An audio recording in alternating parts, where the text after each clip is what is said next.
But we can assume that all living creatures have phenomenal inner life. Did I say but can we, or did I say but we can? It is but can we assume that all living creatures have phenomenal inner life? Of course you can assume that. You can assume whatever you want, right? But the point is, can you get to it, right? It's all these assumption approaches to philosophy. In my opinion, that's not philosophy. When you've done philosophy, when you have done metaphysics and epistemology, then you can start to assume shit, right? But you're assuming something based on some knowledge, right? But you can assume philosophy, because if that philosophy, if metaphysics and or epistemology is based on assumptions, then when you're starting to refer to knowledge, that knowledge would then be based on some kind of assumption, at least in some potential part, right? But we can have knowledge based on assumption. So philosophy cannot be assuming anything, right? So if you have to assume something, you stop there, right? Then you're not doing philosophy anymore. Then you're trying to do some kind of science, let me say, right? I think it's important to stress this, that it's actually interesting, just for my own sake, that as I deconstruct these other so-called philosophers, I get more and more and more strict about my own philosophy, right? I get more and more strict. When I sense that people try to take leaps beyond what I think that they can reasonably defend, then it points to myself, and I have to say, no, then I can't go there either, right? I don't think, I'm not sure if it takes some kind of particular kind of psychology or a special kind of personality or something like that to be as critical and skeptical and doubtful and so on as I am, right? I want my philosophy to be as strict as I possibly can, right? And as I've said, I don't care where it leads me, but I don't try to lead my philosophy where I want it to go, right?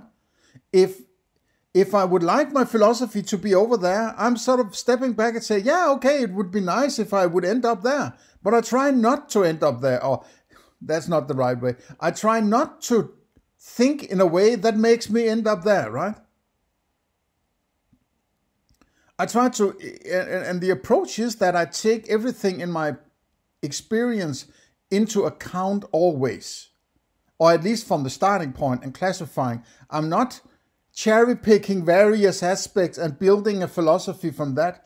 I have to take everything in, classifying it, creating categories or dependencies and so on, and justify to myself why I'm doing it. If I can't justify it, it doesn't work, right? And I can't just make assumptions, because my experience is not assumptions. These are experiences. I'm not assuming that I'm experiencing the color red, right? I am experiencing the color red when I experience the color red. It's not an assumption, right? So whenever I go into assumptions, it's sort of then I'm stretching beyond my experiences. And that's, the jumping point, right? In my opinion. Okay. I believe we can. I believe we can. So he has a belief. So now it's based on beliefs, right? I believe is not a fucking argument, right? Okay, maybe he's clarifying later here, right? But it's just, it rubs me the wrong way, this kind of lingo, right? Insofar as it resembles our own, the extrinsic behavior of all metabolizing organisms is suggestive of their having dissociated. Okay, so he thinks he is experiencing metabolism. Metabolism is a scientific theory, right? Metabolism is wielding something that is another scientific term, which is energy, right? It's a kind of how particular kinds of wieldings or changes of energy is performed within that which is called a living organism that does that particular kind of, whatever is interpreted from it, right? And I'm trying not to say too much here, right? And maybe that obscures it a bit what I'm trying to say. But you cannot experience metabolism, right? You can see me throwing a tomato down my throat, right? Or, chewing on it and swallowing and, and a day later something brown shit comes out in the other end, right? And, but, it doesn't matter. You will have to sort of, there's a color there, there's a sound there, there's some feeling there. It's all interpretations of experiences, right? So just because you have experienced some colors and sounds and taste and so on, doesn't mean that you all of a sudden can say, okay, these sounds are proof that there is inside that particular object, there is a mind going on, right? It doesn't follow. It doesn't follow. This is a stupid argument when it comes to the zombie argument or the problem or the minds. Just leave it the fuck alone, right? And it's this, I see that a lot of times, at least sometimes I see when a philosopher, okay, now I need to establish this. So I'm just going to say, well, I can reasonably establish because when I look at this, it looks like this. So therefore it must be this case, sort of, right? No. That doesn't work. That doesn't work. It's not good enough. Just accept that you cannot get to something outside your mind, right? You cannot even get, if you have working from the idea or the axiom that there's something beyond your mind, right? Then whatever is out there is inaccessible to you. It actually, I would say, follows from the dichotomy. You are basically saying, when you're saying there is an inside and an outside, it cannot be mind. If there's something that it can't be, it's mind, right?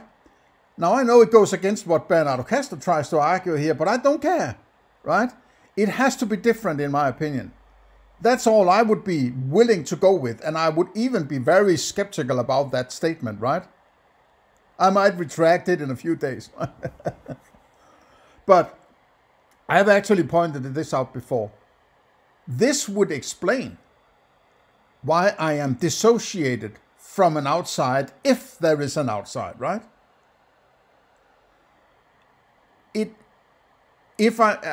I mean, the outside is something I establish. So because I am making an axiom, or whatever term you would put on it, right? It doesn't mean that I all of a sudden have something I need to explain. I think that's, come to think of it, I think that's bad thinking, in the sense that I am trying to establish something I don't have access to. Then I say, okay, now I'm going with the idea that it's there. So now I have to explain it. I think that's double up. You can only do it once, establish something, and then you have to leave it. You can establish. It's like something like saying, I have been sitting here in my living room all my life. I think there's an elephant beyond my living room. And then the next step I would say is, so therefore I need to explain why there is an elephant. No, you came up with the idea that there is an elephant. It's not a direct experience, but you came up with, so sort of, it's an analogy to how I'm thinking around this, along these lines, right? If you are creating an axiom that steps into inaccessibility, you cannot go any further. Right? I think there's a kind of meta-philosophy there. There's some rules for how you can argue that if you step out of your experience, that's the last and only thing you can do, and then you stop there, right? If I, for instance, say my experiences is based on something outside my experiences, right? The reason why they are the way they are is because of something outside them that, to use Bernardo Kastrup's term, inflict itself somehow on my mind, so to say, so that I have these experiences, right? Without going into a further clarification.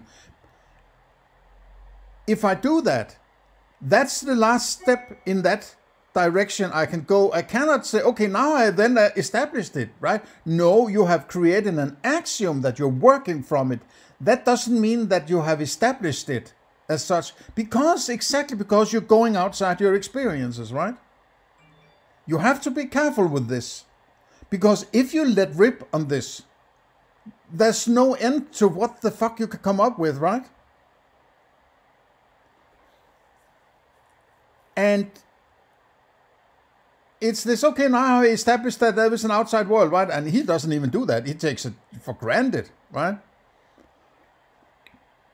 But you have to establish it somehow, right? You cannot just go with things that are granted to you, right? So, okay, let me get back to... This is obvious enough for cats and dogs, but what about plants and single-celled organisms such as amoeba? Well, consider this. Many types of amoeba construct glassy shells by picking up sand grains from the mud in which they live. The typical difflugia shell, for example, is shaped like a vase and has a remarkable symmetry. As for plants, many recent studies have reported on their surprisingly sophisticated behavior, leading even to a proposal for a new field of scientific inquiry, boldly called plant neurology. Clearly, thus, even plants and single-celled organisms exhibit extrinsic behavior,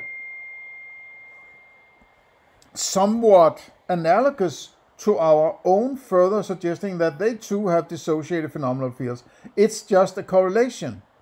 He is attempting to establish a correlation based on his own behavior and considering his, but he is saying that it's a difficult thing, this, right? But first of all, he is fabulating about what is going on beyond his experiences. I don't buy any of that, right? And he is making a correlation that kind of says, when I have this experience here, there must be some experience outside my own experience I do not have access to, right? He's basing an assumption on another assumption. It's like he's creating a story about what is going on around him beyond his experiences, right? And that story is so manifest in his thinking that he thinks that he can build on top of this story with further stories, right? That's where I say you can't do that. First of all, you can't just jump out of yourself, right? You're staying with your experiences. And furthermore, you can't jump out of an experience to correlate further experiences beyond that which you do not have access to. It's sort of beyond kind of thinking. I'm not buying it, right? Clearly, thus, even plants and single-celled organisms exhibit extrinsic behavior somewhat analogous to our own, further suggesting that they too have dissociated phenomenal. Why? It's not suggesting, you are suggesting it. You just want it to be the case. So you find some sort of fluffy argument that correlates, and so therefore I guess it's the same, right? The same cannot be said of any inanimate object or phenomenon, those that have been engineered by humans to merely simulate the behavior of living things, such as robots. Natural language interfaces, etc., naturally don't count. Finally, we have good empirical reasons. You can't bring empiricism, which is an appeal to knowledge, right, into your metaphysics. You cannot do that. It's invalid, right? As I pointed out in prior parts, you need to have established all this philosophy here in order to start to do epistemology, which is the philosophy necessary to reach a definition of knowledge. And then you can use empiricism. And in the case that your definition of knowledge entails that you need empiricism in order to have knowledge, I'm not saying that you necessarily have to. In my opinion, you have to. But, you know, maybe you can come up with something different, right? So it's this sort of fantasy of this scientific backdoor to understanding whatever is out there, right? I don't buy that either, right? There's a lot of stuff I don't buy in this. Finally, we have good empirical reasons to believe that normal metabolism is essential for the maintenance of our dissociative phenomenal fields. For when it slows down or stops, the dissociative boundary seems to become phenomenally porous. What? What? Phenomenally porous? What the hell is that? That's something he has written about himself. Phenomenally porous. I have no clue. Is that like there will be holes in my experience somewhere or what? So metabolism, the shared and differentiating characteristic of all living organisms, seems again to be the revealed appearance of altars of cosmic consciousness. The unique features of metabolism, think of DNA, morphogenesis, transcription, protein folding, mitosis, etc., unify all life into a unique, clearly distinct natural category despite the widely different forms organisms can take. This category provides the unambiguously demarcated something in nature that Rosenberg was looking for.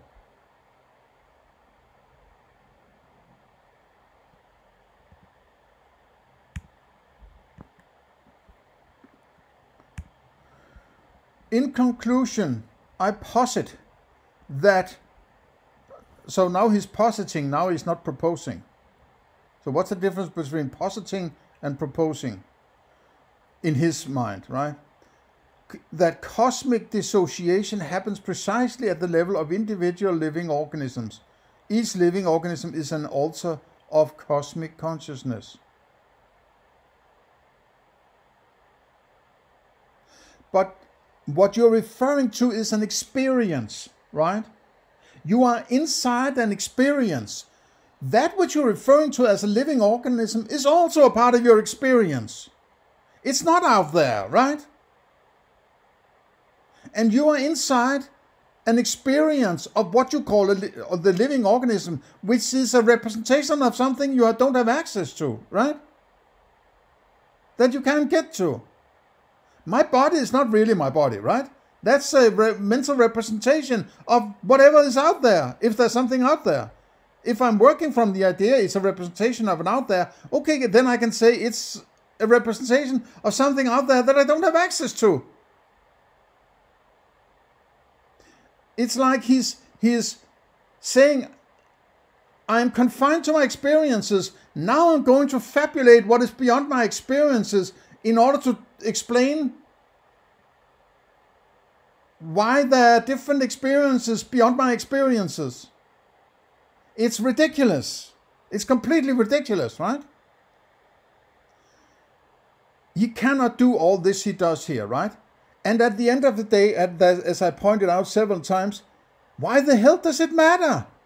Right? It doesn't matter. It doesn't matter. It's still a bicycle, it's still a car, it's still a pizza, it's still a tomato, it's still a, whatever, right? A movie collection. It's still the same thing. It works the same way, it looks the same way, it tastes the same way. It doesn't matter whatever you can come up with, right?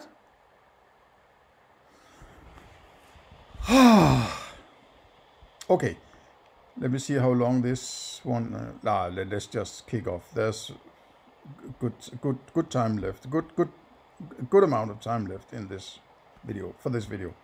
11. Reducing the revealed to the concealed order. Notice that the revealed side of nature relative to any given altar consists of images on the screen of the altar's conscious perception.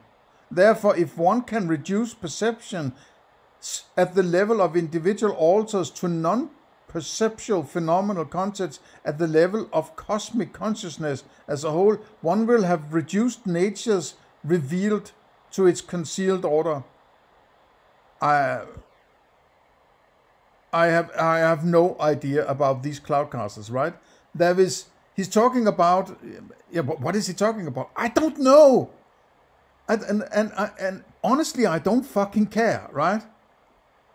Because there's so many leaps in it that are unfounded, that it's necessary to even get started on this harebrained imagination of what is going on there, right?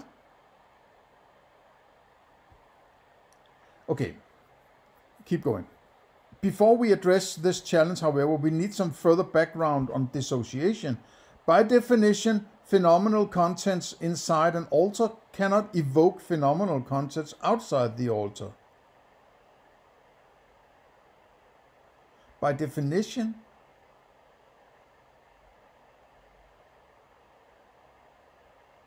How can you know that? If it's outside the altar, you cannot know what's going on there.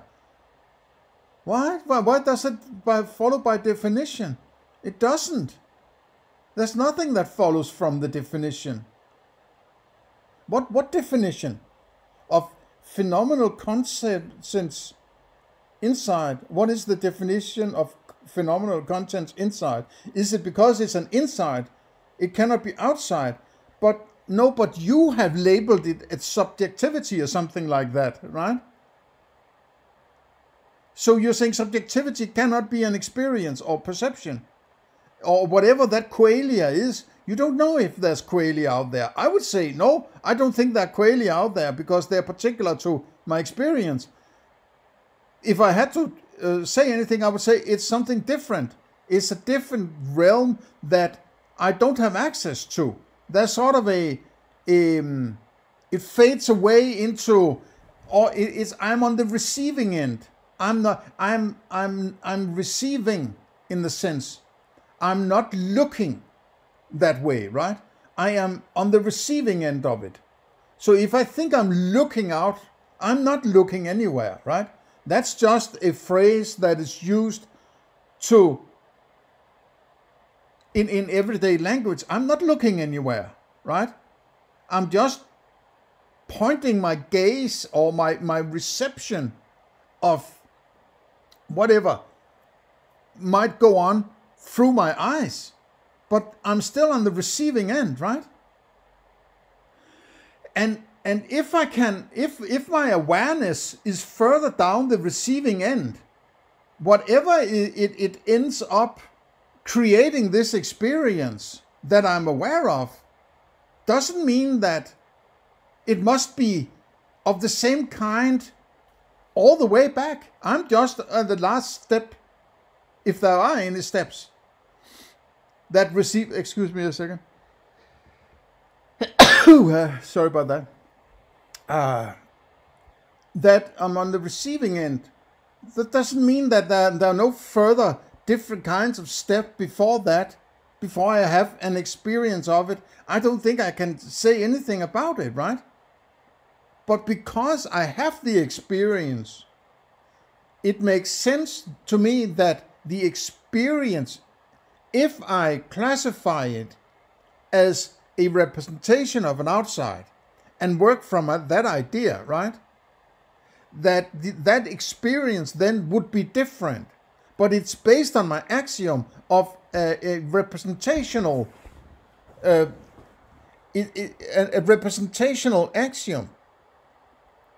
My axiom doesn't prove anything. That's built into the idea of axioms. That's what I do when I can't argue my way there, right? Then I bring in an axiom, say, okay, I have to get here, so I'm creating this axiom stating I'm working from X, right? From whatever. This is the statement that is entailed in the, or you know, build the description within the definition, or what's the term, the content of the axiom, right? So it's a little, you have to be careful with this, right? It's like it seems like these first vital steps in your philosophy is where people are least rigid, right? And I think it's because you cannot lean up against anything else. You are stuck with your own experience and what you decide to do with it, right? You cannot lean up against, he leans up against materialism and other panpsychism and all, and say, they're bad. My mind is better, right? So he sort of leans up against other philosophy in order to get his own going, right? Rather than just trusting his own ability to think from A to B to C, right? And creating axioms to the extent that it's necessary. And at this point, I am thinking that a lot of axioms are necessary to establish your philosophy, right? It might be the case that all of metaphysics or ontology is basically one long string of axioms. There is no deductions. There is no logic. There is nothing you can go with, because that's what comes later established from the ontology, right? So the ontology might have to be axiomatic all the way through. And the way you approach this, when you get to the point where you say, okay, now I've got a moral principle, now I'm going out in the world and you know, interacting with other people, you would have to have some agreement on your ontology. And, you know, maybe further, you know, down the road of definitions of knowledge and moral principles and so on, right? You will have to have at least an agreement on the foundational structure, the foundational ontology. And if it's axiomatic, then you just have to agree upon the axioms, right? I mean, you don't have to, I guess, but I would find it worrisome if I'm working with somebody else who either don't have any ontology or have some vastly different approaches to this, right? And one of the things you would do is do this kind of deconstruction, try to understand how their ontology works, right? And if it doesn't work very well, it's a good sign that you might not want to have too much to do with this person in direct, real life interaction, right?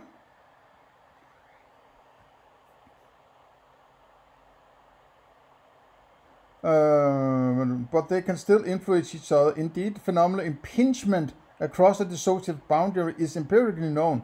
John Lynch and Kilmartin, for instance, report that dissociated feelings can dramatically affect thoughts and correspondent behaviors, whereas David Eagleman shows that dissociated expectations routinely mold our perceptions. Indeed, the entire clinical field of depth psychology is based on the notion that dissociated phenomena. These are just other people reporting what they're seeing in some third party, right? I don't buy that as a foundation for my ontology. It's ridiculous, right? And this is not ontology, basically. If we have to classify, ontology is a description or classification of your experience, while metaphysics is fabulations of what might be beyond your experiences, right? If we classify it this way, I am all for ontology and I'm pushing back against metaphysics, right? Shows that the social phenomenon in deeper layers of the psyche continuously impinge on the executive ego. So now we have something called the executive ego. What the hell is that? So it's not, oh man.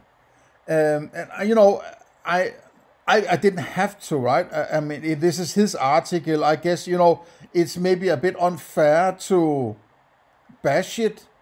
But, I mean, maybe I could be a little nicer. But again, you know, he's threatened me with murder, right? So why would I, you know, treat him with gloves or anything like that, right? Velvet gloves. I mean, I'm just using my free speech here, right? So, and encouraging a philosophical debate or discourse about some extremely important aspects that everybody, in my opinion, needs to get a grasp on, right? At least get their own grasp on their own understanding, right? Rather than sitting and listening to somebody else telling them how they should think, right? The biggest problem in the world, in my opinion, has always been that people are convinced that somebody else should tell them how to think or what to do and when to do what and rule them, right? And by proxy, because they don't want to think for themselves, they are letting those who rule everybody else, including those who actually want to think for themselves, right? At some point, it's if the human race want to should have a chance of keep going in the future, this idea of some persons ruling other persons, right, at their whim, so to say, has to go away, right? Because it cannot possibly be a functional ethics that, yes, my ethics moral principle is that somebody else should tell me what to do, right? How could you possibly end up with that principle without going into some weird, you know, I'm not even sure what language to use, right? I mean, it's like, yes, I've been doing some metaphysics and epistemology, and now I'm doing ethics, and I've come up with a moral principle. Somebody else should rule me. Somebody else should tell me what to do, right? When in essence, ethics is figuring out what you do, right? By thinking for yourself, right? So, okay, how far did I get? Figure 2a, wherein the partial overlap of adjacent vertices, internal and external to an altar, represents impingement across its dissociative boundary. Figure 2b illustrates the same thing according to a simplified representation unrelated to graph theory. The broader psychic space is represented as a white circle with an altar presented as a gray circle within it. These circles are no longer graph vertices, but represent sets of phenomenal contents. The dashed arrows represent the impingement of external and internal phenomenal contents, right? Not explicitly shown on each other across the altar's boundary. For the avoidance of doubt, notice, oh, we can avoid doubt here, right? Notice that these dashed arrows no longer represent cognitive associations. I shall use this simplified representation henceforth. Moreover, for simplicity's sake, from now on, I shall also, for simplicity's sake, you just assumed that there is an external world, right? That is too simplistic, right? That is too parsimonious. From now on, I shall also refer to all non-perceptual phenomenal contents simply as thoughts.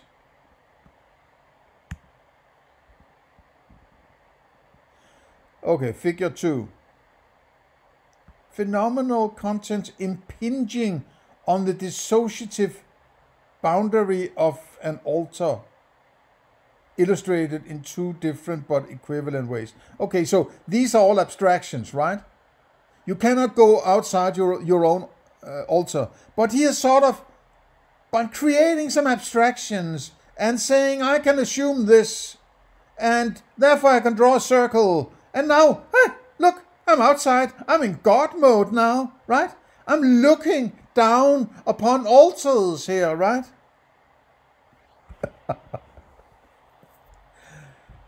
I submit that before its first altar ever formed, the only phenomenal contents of cosmic consciousness were thoughts.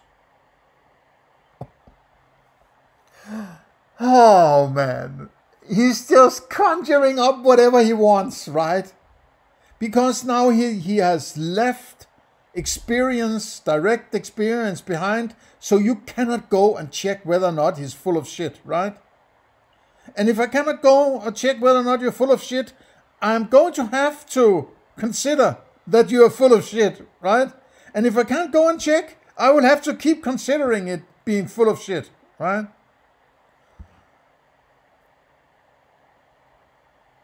This newly formed boundary is what enabled perception. No, there were no perceptions.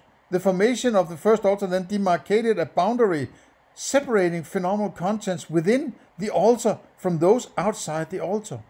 This newly formed boundary. What is that boundary made of?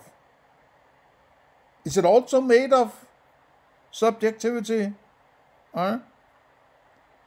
So there's a boundary, is sort of all of a sudden there's something going on that creates a boundary. The boundary apparently is not different from the rest, because otherwise it would absolutely be dualism, right? But this boundary is something that sort of appears that can keep two parts of the same thing apart, right? What can do that? If you have water, you cannot put some water into the water and say, this water here is separating that left water from the right water, right? It doesn't matter what you do. You can't take one piece of chocolate and put another piece of chocolate in. Maybe you can do it with solid forms, maybe, but a bad analogy, right? But it's like how it's more likely, it's more reasonable and it's more parsimonious to say, I have experiences, I am treating my experiences as representations, but I'm still only talking about my experiences, right? I can treat my experiences as representations of an outside without fabulating about what that outside is, right? I mean, I don't have to have the understanding of that outside in order to treat my experiences in a particular, make a decision based on my interpretation or my understanding or my axioms, how I treat my experiences, right? I don't have to step out of myself and fabulate about that in order to grab that tomato, right? And whatever I do, right? I cannot get out of myself, right? I can never get there. So I don't have to deal with it, right? I don't have to deal with that metaphysical world he's talking about. So I'm worried what it is that keeps these people fabulating about this realm they don't have access to, right? What is it? The only thing I come up with that is reasonable is that they want it because of their psychology or their upbringing or their mystic inflictions they got from their parents or whatever, that possibly going this route can justify something. And therefore, I don't have to tell mommy she's crazy, right? That's the only avenue I can get, because otherwise it is completely fruitless, which it is anyway, right? But at least you are solidifying your bad psychology going into these fabulations, right? Otherwise it's useless. Completely useless. In fact, it's a waste of your time and your energy and and what can it possibly create other than further anxiety, right? So it's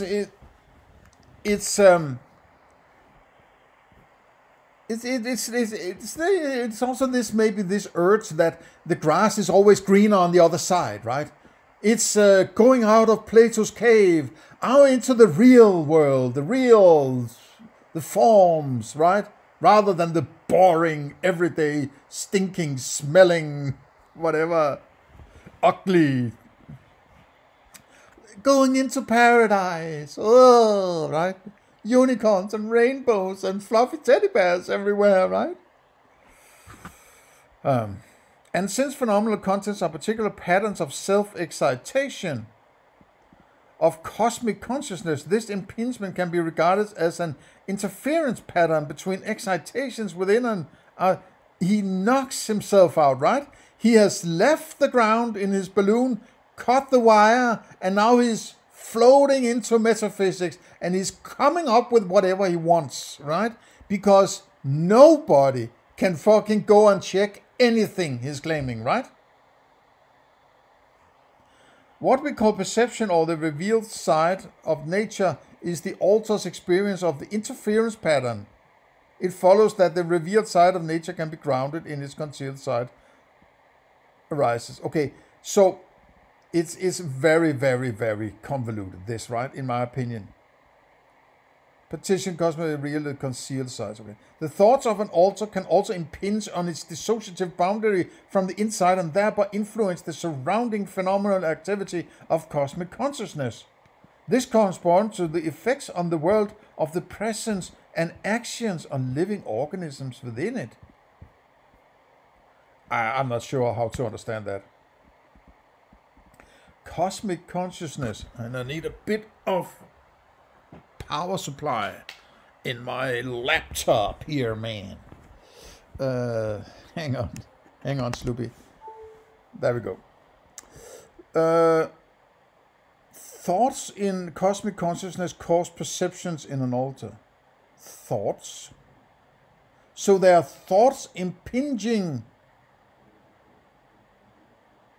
on. So you're living in this little ball, and there are perceptions on the wall of the ball, and these thoughts are impinging on your perception that creates thoughts in your little bubble. I'm not buying this, right? It's like he is thrown around words, taking shit for granted and making some incredible leaps, and now he's describing to you on a piece of paper what he thinks is out there beyond his experiences, right? This is crazy. It is crazy, right?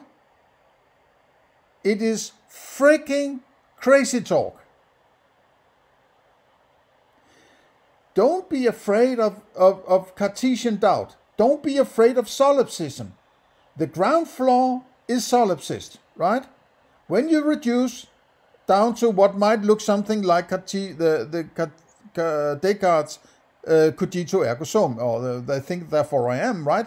You are aware, there is some awareness that is aware of some kind of experiences. That's the starting point, right? Or something like it. Don't be afraid of it. It's not going to bite you in the ass, right? And this sort of, no, oh my God, solipsism. I have to jump into descriptions of the outside world in order to make sure that the reasons why I'm getting this or getting that is because of this and that. It's like, no, hang on, mate, right? You only have your thoughts and your perceptions, right? And I would also say, don't just call it perception. Be careful with what the terms you use, that you're not bringing in some meanings that you are then going to take for granted just because you brought them in using a particular term, like perception, which would indicate that there's something being perceived, right?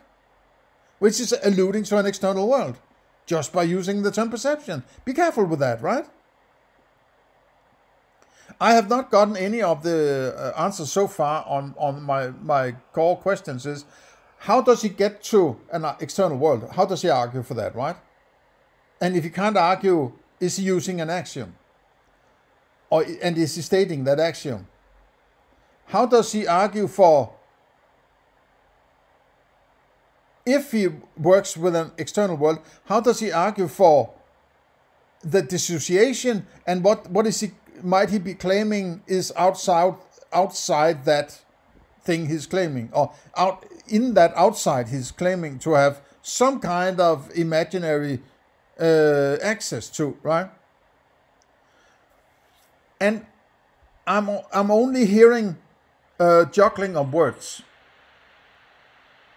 I'm not hearing philosophy, basically, right? I'm hearing, okay, now I think I can associate this, and now I'm bringing in some science, and now there's some, metaphysics here, and it's sort of, it seems cherry-picky kind of thing, right? There's some very foundational things he doesn't do that is absolutely necessary, right? That he clarify how he does it, right? And I'm trying to elude my skepticism.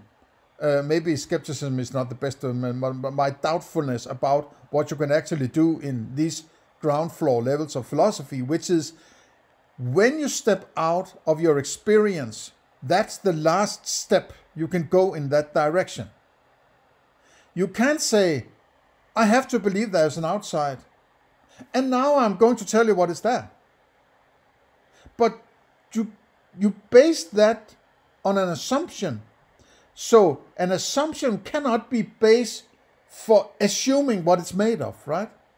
So that would be an assumption based on an assumption.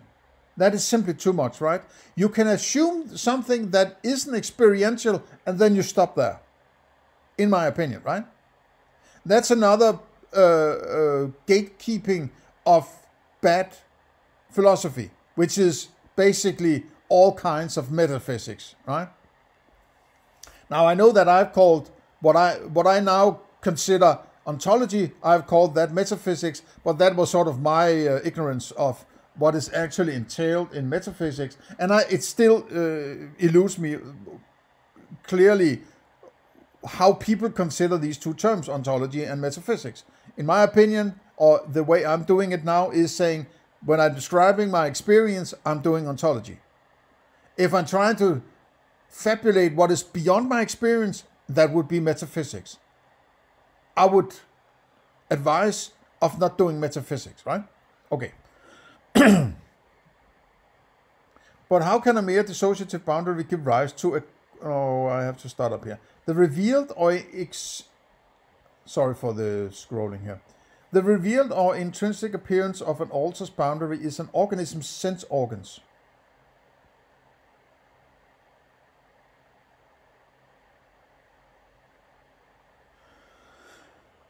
In our case, these are our skin, eyes, ears, nose, and tongue. Therefore, even if the outside stimulation is very faint and subtle, evolution has had billions of years to optimize the sensitivity of our organs. It's like he's come up with this outside world that is so much more important, and that's why you have experiences, so you have something to go with, right?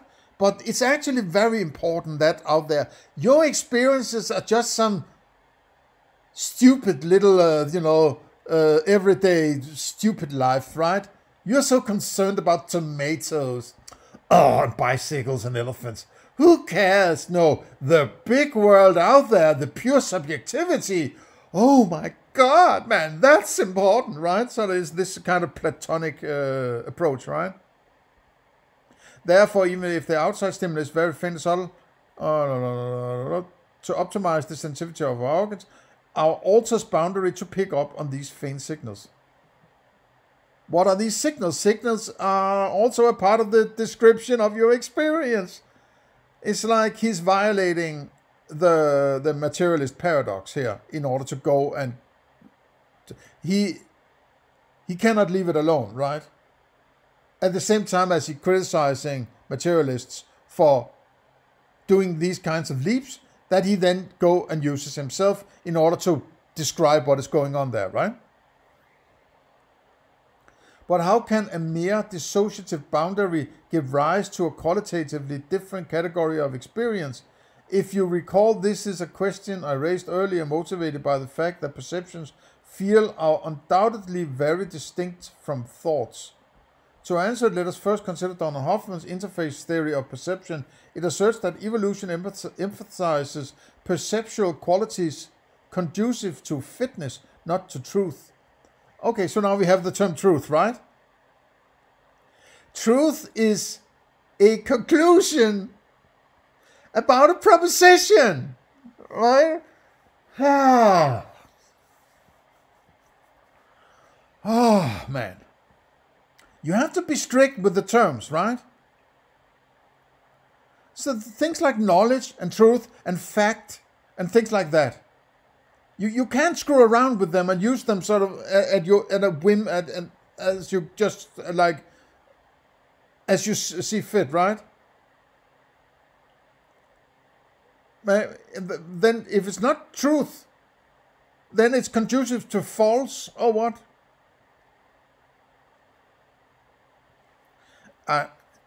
It's not good enough, this, right? In other words, we have evolved to perceive not the phenomenal contents that are really out there, but they're not phenomenal contents out there. You just said that earlier. There are no phenomenal contents. Didn't he just say that? Though I claimed he cannot say what is out there, but he said there were no. So now he's saying that you can perceive.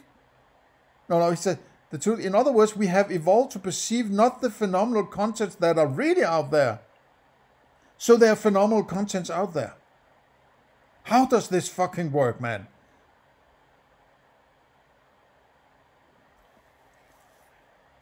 Oh. I'm getting a little annoyed about this, right?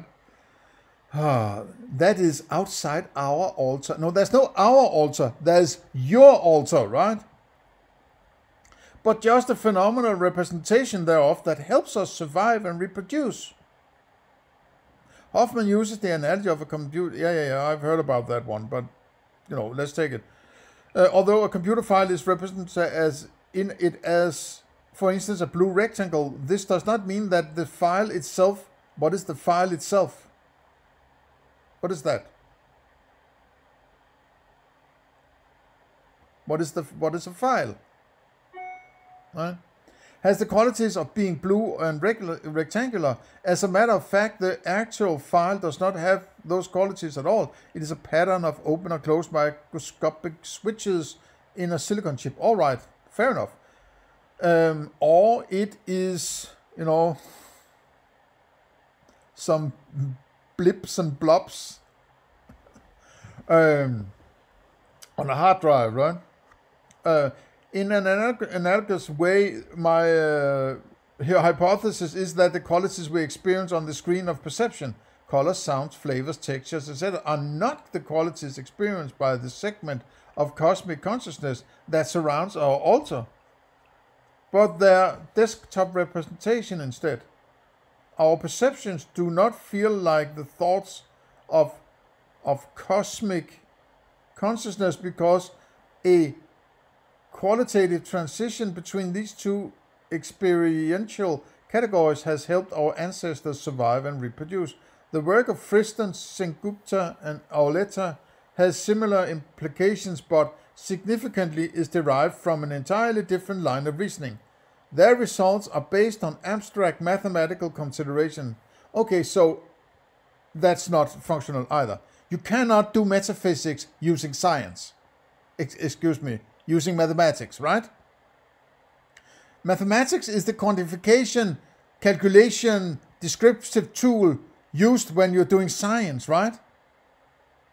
You cannot bring that into your metaphysics, man. Or your ontology for that matter, right? Or your epistemology. Or your ethics. It's ridiculous. They show that whenever a Markov blanket defines the boundary of an individual organism, internal states of the organism will evolve to optimize for two conflicting goals: to reflect external states of the world beyond the Markov blanket and to minimize their own entropy or dispersion. Goal A is about allowing the organism to know what is going on in the world outside so it can take suitable actions to survive in that world.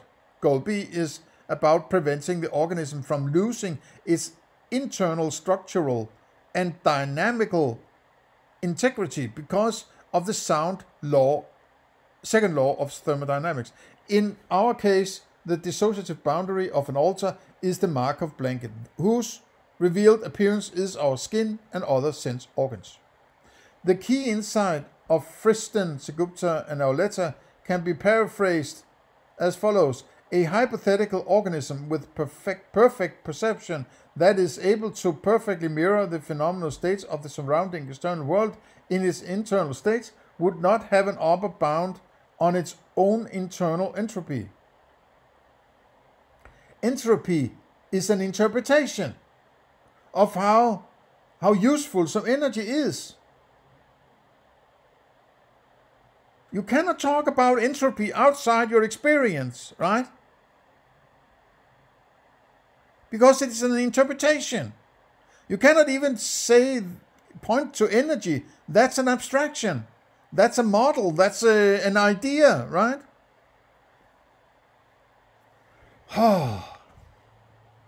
Phenomena of surrounding external would not have upper bound of its own internal entropy, which would then increase indefinitely.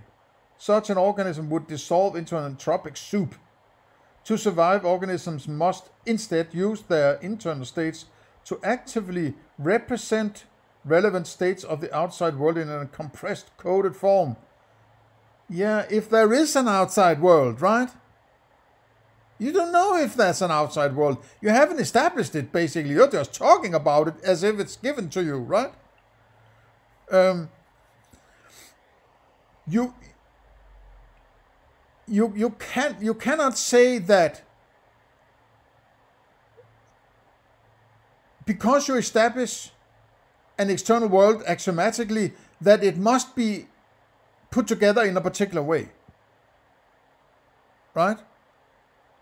Because you establish it axiomatically by decree, so to say, right? That doesn't give you anything other than you have established something beyond your experience. And even using the term something might be too much to claim, right? Saying that something outside your experience can only be stated axiomatically, right? You cannot derive it from your experiences. Even if you are used to doing that, that's a fallacious assumption. I'm not saying you can't treat it as such, but you cannot philosophically derive from your experience that there must be something beyond your experience. And if you're talking about your experience having an inside and outside, okay, so be it, but then that is confined to you then, right? So if there's something outside, it's beyond your experience then, right? But that can only be imagined. That cannot be derived, right? That's the hard stop I have in this kind of thinking, where Bernardo Kastrup basically just says, of course. He doesn't even say, of course. He just keeps talking as if it doesn't have to be established in any shape or form. That's ridiculous, in my opinion, because it's the fucking most important. It's the step that, seems to give him the right to create this article here, right? If it didn't work from the idea of an external world, he wouldn't be doing this, right? So in order for him to write this article, he must be taking that external world for granted. But taking things for granted is not good philosophy, in my opinion. As get back to the square one, is to say you cannot argue your way to it. You have to establish it axiomatically, right? That's it. You have to establish it axiomatically. And when you have established something axiomatically that goes beyond your experiences, it should be obvious that there's nothing given to you. And even further, there is nothing available anywhere to you about what the fuck it might be out there, right? Because you have only established it axiomatically. You have not experienced it in any way. So you are shut off from fabulating about what it is exactly because you can only establish it as an axiom. That's why it's shut off. Don't go there. Don't shut the fuck up about it. Concentrate on describing your experience and how you categorize it and how you interpret it and how you go about using it, right? Stay with that. Focus, right? Stay on target. Okay, how far did I get? Internal states are actually represent relevant states of the outside world, compressed, coded forms, so to know as much as possible about their environment while remaining within entropic constraints compatible with their structural and dynamical integrity. This way, my hypothesis is that the qualities of perception experienced by an alter are just compressed, coded. This is also, I don't necessarily buy this. I would have been pro this some time ago, but thinking more about it, I'm like, you might have something that is more complicated than what it's trying to describe. Maybe it needs to be more complicated than that which it describes in order to have something that is a functional description. Right? Why wouldn't that be possible? Because you have no access to what is out there, right? It's an idea that you have that is very simple, what is out there, or it's very complicated. And in order for you to have a complete idea of it, you would have to have a one-to-one copy of it, and that makes no sense or something like that, right? I don't really care. Because whatever is my experience is my experience. Never mind if it's a more complicated or in a simplified form or whatever, right? It's still what I have to work with. I have nothing else to work with, right? I cannot go down to the grocery store and I need to have 3 ripples, right? I need 3 ripples. It doesn't work. They would look weird at me, right? Even if it was, Bernardo Kastrup having a lemonade stand there, right? In Maastricht, or where the hell he lives. And I'm going up to him and say, hey, I want 2 glasses of ripples. And he would say, what? Right? Yeah, but you have this ripple. Yeah, but that's what behind. You have to tell me what you want, right? Do you want a glass of lemonade, right? No, I want ripples. Yeah, but a ripple inside a ripple. How many ripples does those ripples cost, right? And I need 5 of those ripples and 3 of those ripples, and then, no, it doesn't work, right? So it doesn't matter. It's ridiculous. It's stupid. Useless, right? Pointless. This way, my hypothesis is that the qualities of perception experienced by an alter are just compressed, coded representations of how surrounding thoughts of cosmic consciousness are experienced from the concealed perspective. As such, while there must be a correspondence between perception and surrounding thoughts, the respective experiential qualities do not need to be the same. In fact, they will be very different if it helps organisms resist entropy. Our perceptions do not feel like thoughts because they are coded representations thereof. Oh. If they're thoughts, why do we need to have this step? Why are these thoughts not just passing through the... If it's made of thoughts and the boundary is also thoughts and what is going on the inside of the alter is also thoughts, then why don't the thoughts just travel to inside me so I have those thoughts? Why do they need to be converted to a perception that then has to be converted back to thoughts? Why? That doesn't seem necessarily parsimonious. I'm just riffing here, right? But it's sort of, I don't care about these stories. It's useless, right? Okay, so how far did we get? We get to chapter 12, which I'm going to take in the next part. So thank you for coming this far. Let me know what you think. What is your relation to this kind of philosophy? Are you as, up in arms against it as I am, or are you sort of a, I suppose you could possibly be a Bernardo Kastrup fan, right? Okay, never mind. Please share, like, and subscribe. Consider donation. Links below. And beyond that, have a nice day. See you in the next one.